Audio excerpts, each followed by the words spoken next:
Thank you very much for your prayers. It is always a joy, right, to be able to sit down, listen to the word, and think about our spiritual life, right? Because our spiritual life is really an investment, right? We have to invest in it, otherwise we won't get anywhere. And this Sunday we saw the ascension of Jesus. And when Jesus speaks, you will be witnesses to all of this. I keep thinking about our spiritual journey in the world we live in today.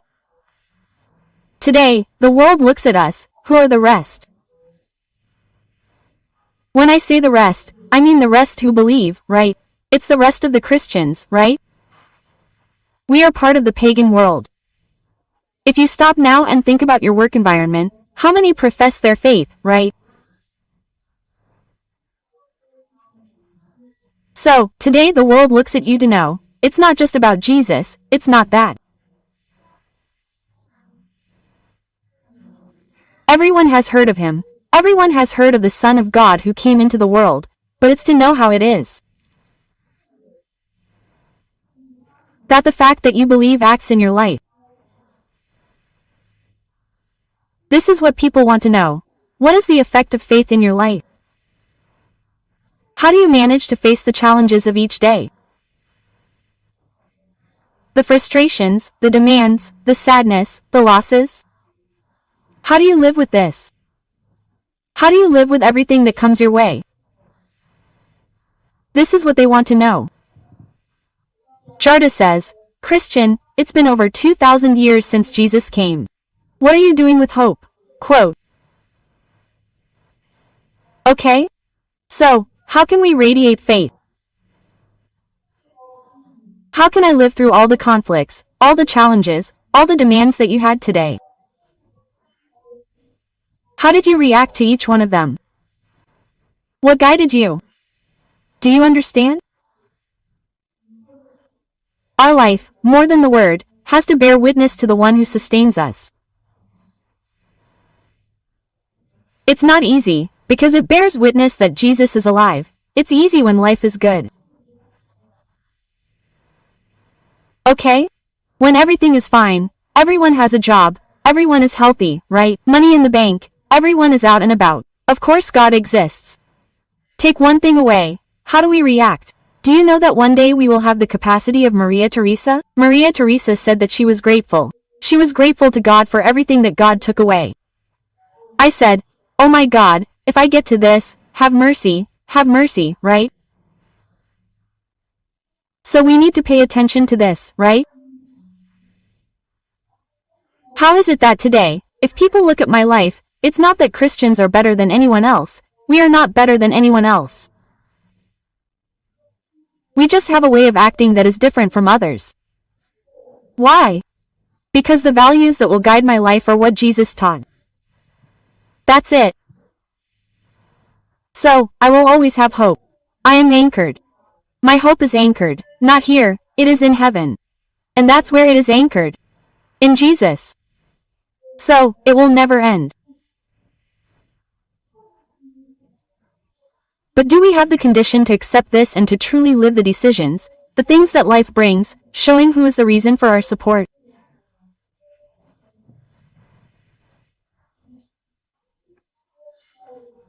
That's it, that's what the world is watching you to say, to see how this person reacts, how they will do with so many things that life brings, how they, as a Christian, decide to bear witness to the name of the Lord. Almighty? It's not easy, no, but it is possible. Is that what's stopping us? We're so slow, right? Jesus says this to his disciples, right? How slow you are to believe. How slow you are to believe everything. I'm here by your side. How slow are you? Imagine now that we're gone. I mean, we're here, but we don't see it. It's difficult because we take too long to walk. Because our life, I've said this so many times, but we need to say it again, our life is an encounter between grace and freedom. So God won't invade you, but God will do according to what you desire. So, Lord, help me to speak now. Lord, help me to pray more. Lord, help me to have a spiritual growth program. Lord, help me to have a spiritual investment. Because my dears, without daily Eucharist, we won't walk. I need to meet with Him. I need to allow Him to transform me. Otherwise, we'll continue like any baptized pagan. The presence of the Spirit in us made no difference. We walk, but we are dead. There are people you meet and say, "Hey, I need to inject Jesus into this person's veins. He died alive. It's the psychology of the grave. He's dead, he just laid me down." Those people who drag themselves along have no hope for anything, that discouragement, there's no lack of life. I say, people in chairs, where can I find you? Where can I find you? This is the famous loitering. What's wrong with you? Quote, nothing. What do you need? Nothing. What are you feeling? Nothing. What do you want? Nothing. He's dead. He has no desire, no passion, nothing. Nothing cheers a person up. Nothing. Nothing is capable of infecting them. There's no joy that the person who gets up lays everything down the same. He says, mercy. He entered and left the room the same way. No one noticed. Look, he's dead. There's a condition. I said, ah, you didn't know Jesus? Because Jesus is pure fire. He is the one who will come and encourage you, because you will not need to show that you belong. Your attitudes, your posture, your way of dressing, your way of speaking, your way of conducting yourself will tell who you belong to. It is scandalous, but you have to walk, you have to read the Word, you have to nourish yourself with the Word, otherwise we will not walk. Our life without a life of prayer, we have to take time to read the Word, we have to meditate. I have to take time to listen. Hear, speak, but it is too difficult to listen to Jesus. Are you sure? So I don't hear anything, I don't understand anything he says, but it is in the midst of so many voices that I know which one is his. But what about when I don't hear? How do I know it is him? How will you know it is him? You brought him a decision here. Did I tell him to go or not to go? I don't understand. I'm not listening. What is he saying? How do you know if you can do it or not? What gives you confidence? You have to go through this process. It's like this, when you don't understand anything that's being said, but you feel that the path is this way, then you go. Why can I go? Because his love for me is so great that if I misunderstand, he'll change course. He'll come right here. This unconditional trust. But for me to have this unconditional trust, this certainty of this love that will never abandon me, I have to have a personal walk with Jesus. Otherwise, what are you witnessing? You're welcome. I'll say, I haven't heard of it. He says that he's this good, but I haven't tasted it. God is to be savored, to feel the taste of mercy, the taste of his love, the taste of his grace. This is to be felt, it's so that God can allow it to be tasted. We have to learn this. The relationship with God is personal, vital. All that's left is to touch it. We don't like it in the Eucharist. We still don't understand that you want to receive him alive and know that I am nourished by him, because otherwise I won't be able to walk. And then I can bear witness to others and say, don't be discouraged, Jesus is alive and he loves you. You may not know it, but this story is true. To live while he is dead. To resurrect as many as you need to resurrect today. But that's how we'll be able to do these things. But if I don't have a real path, I have to have a desire, because our problem is that we start and then take a step back. Today, as I was leaving Mass, I met a former pediatrics resident of mine, who's a little doll, very young. She finished her pediatrics residency last year. She's so sweet, taking a beautiful journey of faith, but see how slow our life is. She said to me, do you have a minute for me? I was at the church door. He's always for you, my daughter. What's wrong? The flower, I wanted to ask your opinion to make sure it's for me. Yes, it is. It's because I don't know if I do this or this or this, that to feel safe. I said, friend, let's start this story over again. Where is your safety? If safety is in this, this or this. Where is our safety? It's in Jesus. Do you see how slow it is? Quote, she said, "Oh, my dear." I said, "Yes, our safety is only one, it's Jesus." If I'm looking for my safety in my job, in my bank account, in the name I carry, in my profession, it could simply disappear in a split second, okay? Our safety is in the one who is eternal. Oh, how scandalous. In the one who will never abandon me, who will never leave me, because he loves me. You have to repeat this process all day long. He loves me. So I'm going to experience this love, and with the experience of this love I'll be able to reveal to others that it's real. This story is real. That Jesus is not an idea, a person. So don't put my trust in it. I don't have faith. It's not an idea. It's not someone who is concrete. The Word was made. Can you imagine when in Genesis he said, "Let there be light"? The light happened. It's all concrete. It's real, people. God is real. This is scandalous. A God who came to us and loves us in our misery. I'm impressed. How can I say it? How can the Lord come to me every day in my misery? He has nothing to give you. Nothing. Keep going in this misery. Keep going in this slowness, right? Because until we abandon ourselves, surrender and say, "Do whatever the Lord wants." Until I only want to have His will. Until He is the greatest love of my life, my greatest wealth, my life, the air I breathe, this has a foundation. Because with God there is nothing more or less. And I wanted to teach you that you should read. There are many, in the Gospel of John, John says, and many things God did, Jesus did. But these things are written here so that you may believe. Have any of you read Catherine Emmerich's book about the Passion of Jesus, from which Mel Gibson got the film? No one has read it. Well, now Mel Gibson is going to release the book about the resurrection. It's going to be something extraordinary. In this book, there's a chapter about the ascension of Jesus.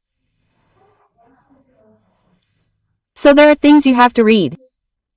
Catherine Emmerich received all the stigmata of Jesus for 12 years of her life and lived with one Eucharist a day. She didn't even have water. She was blessed by John Paul I. It can't be otherwise, right, people? So she took communion, she went into ecstasy and saw things and described them. Then there's the book about Our Lady, which is a scandal. When she describes the Annunciation, do you think she dies? When she has a book about Mary Magdalene, spectacular, and she has this book, it's worth reading. Imagine this woman was beatified, she had all the stigmata, she saw everything. So she describes the ascension. In fact, she begins to describe 24 hours before Jesus went. And that Jesus walked with the disciples, that Jesus on the day of the ascension, Jesus walked with them, retraced the entire path of the Passion and explained things to them. That was it in that place. In that place was the prophet who said all this. Jesus went through the places. Imagine that on the eve of the Passion Jesus was walking with them and there was a group of people that Nicodemus and Joseph of Arimathea made a banquet for Jesus, the disciples Our Lady. Jesus went there on the eve of the Assumption. Jesus stayed 40 days after Easter walking with the disciples, appearing. When we study, we don't read, right? Extraordinary. Jesus does. After this banquet, Jesus continues with them in prayer, gathers the apostles, meets with Our Lady who is in front, makes supper with them again, puts Peter in and puts a mantle on Peter, institutes again in Peter, confirm in Peter the authority that he gave before all the disciples. He confirms this. He teaches about baptism. He teaches about blessing. Jesus teaches so many serious things. And then he places Our Lady in the middle, calls her, places her in the middle and says, "She will be your mediator and the disciples must bow down before her." So I need you to read after there how it was, how they walked until the moment of the ascension.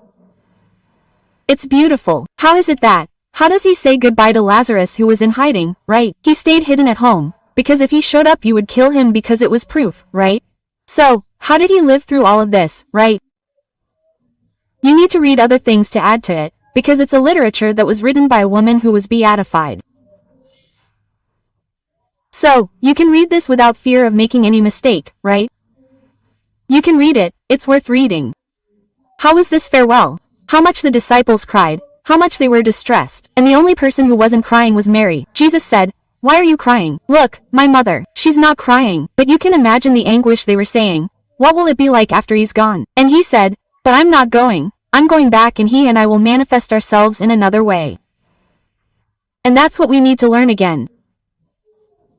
That's what we need to live, this intimacy, this friendship with him, so that people can look at our lives and say, it's different. Because only faith can make me live through pain and not allow pain to be the last word in my life. It's only through faith. All of us who believe, we will live through suffering, pain, everything, death, everything. Of course we will, but it's only faith. It's what doesn't allow me to be destroyed by a very big loss in my life. Say, the pain came, but it doesn't have the last word and it doesn't destroy me.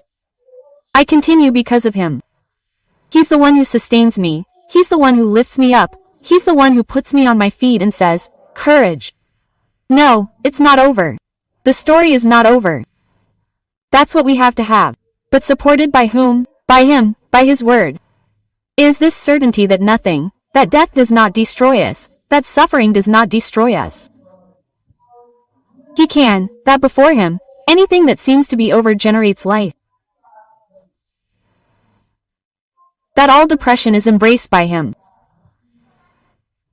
You can receive the arms of God and all anguish can be relieved by him. That is him. Every situation can be transformed in the presence of a living God. Where do I find the living God in each Eucharist? There in the most holy place, we are before the living God. It is extraordinary, but we do not take advantage of it and let the grace be lost. Jesus says, I have already told you this, that when we go to receive communion, that he comes full of graces to give us. Why does he not give us? Because our hearts are hard. We do not believe in his real presence. We have to ask for this grace, ask Our Lady to help us soften our hearts. Even the grace of fear, right? Even the grace that when we get in line, we are in line at the supermarket. We are on our way to meet a living God who can transform me, who can change my story, my life, that there is nothing that he cannot change, nothing, nothing, not even the worst pain can be left without the consolation of a God. Because I have already told you this and I will say it again. The pain that reached us was softened by him, otherwise we would not survive. Because his love for us is something surreal. And yes, I have already said it, I will continue to say it, love is personal. So, how are you going to give testimony that you are loved, that you have a life of love, that you do not succumb to a difficult decision? That, when the time comes, you stand before him and say, Thy most holy will be done. And you do not rebel or accept whatever comes, and say, thank you. I was forgetting, right? That's the way we were raised at home. My mother turned 90 this weekend and when the food burned, imagine running to make food, a boy to school, a husband to work or something dropped on the floor. The phrase we always heard was, thank you, Lord. Thank you, Lord. Thank you, Lord. That gratitude is not something we are born with, we learn it. So, how do you manage to stay standing? Storms come, illnesses come, difficult things will hit. How do you manage to stay? That the one who sustains me is greater than all of this. That my security has a name and a surname. That the one who takes care of the worm in the bark of the tree will never forget me. That the one who sustains me not only through the Eucharist, right, that it is he who carries me, but nourishes me with the word and his word keeps me standing. When I hear this, behold, I am with you always. When I hear, do not be afraid, it is I, when I'm distressed, agitated, with so many problems and I remember that he raised his hand and said, shut up, I can talk to you the same way. And when I think that in the same way that he guides me with the project he has in my life, he will guide me at the hour of death. And I truly, truly hope that at the hour of my death I can hear him repeat what he said to the thief, to the good thief. Today you will be with me. Not for that.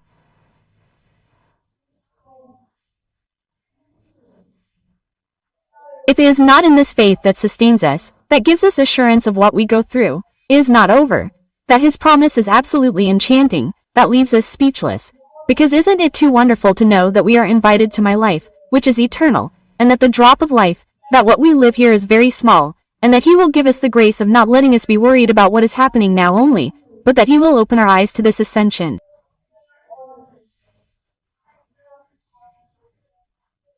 Allow me to look up and say, there is much more to come. That when something, if it upsets you a lot, makes you very anxious, go out, look at the sky. As many stars as you can see and say, there is much more to see. The story is not just this, there is much more. Something much bigger than what we were called to.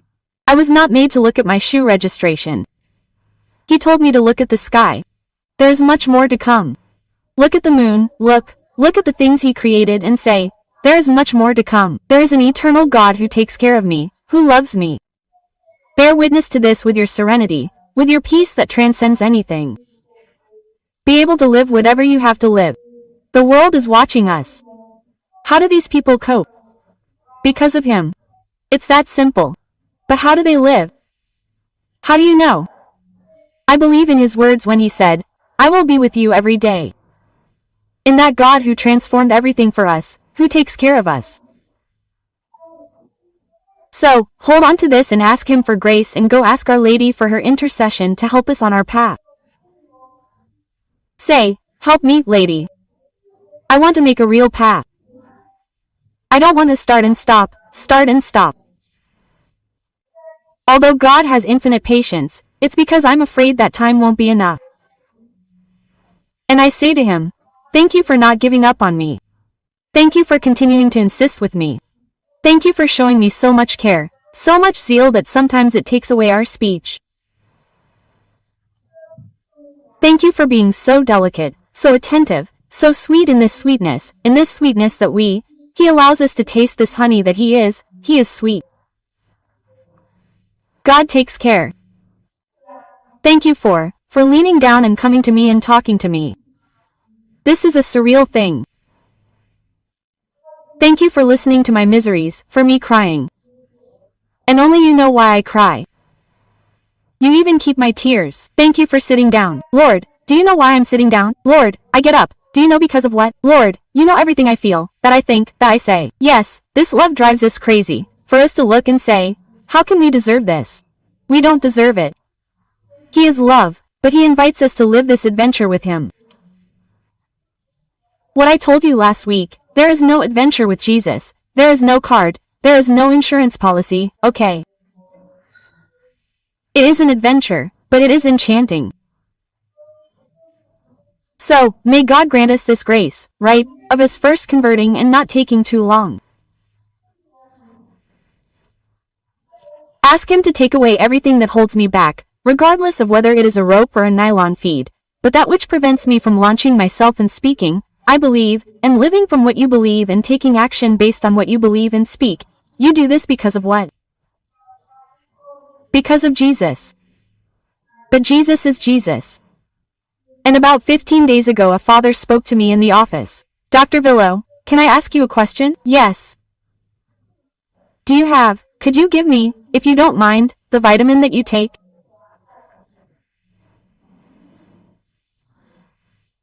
I told you first that there's only one energy that makes us feel a little overwhelmed at this time, just with this excitement working. I laughed again because you get sick. My son twisted it in your face. My boy didn't even get sick today. You got sick. We don't just see sick people.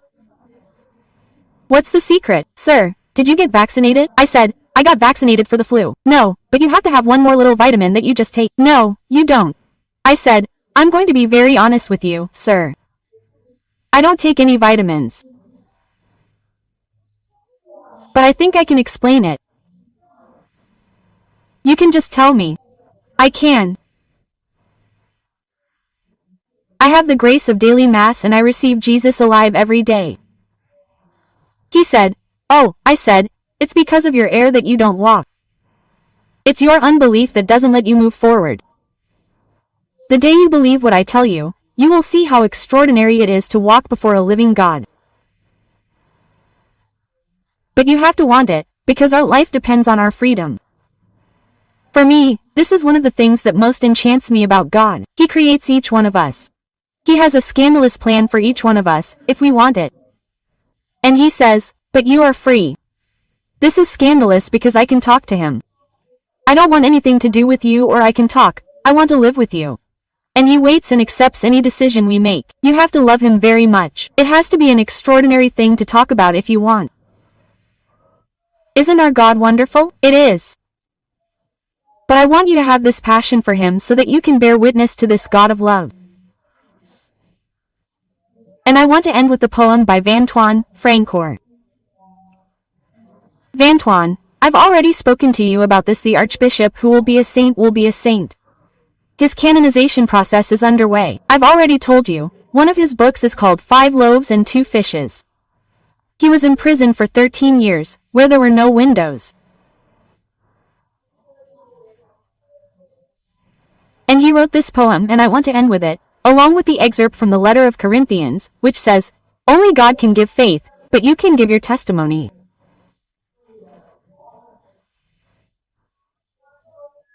Only God can give hope, but you can give confidence to your brothers and sisters.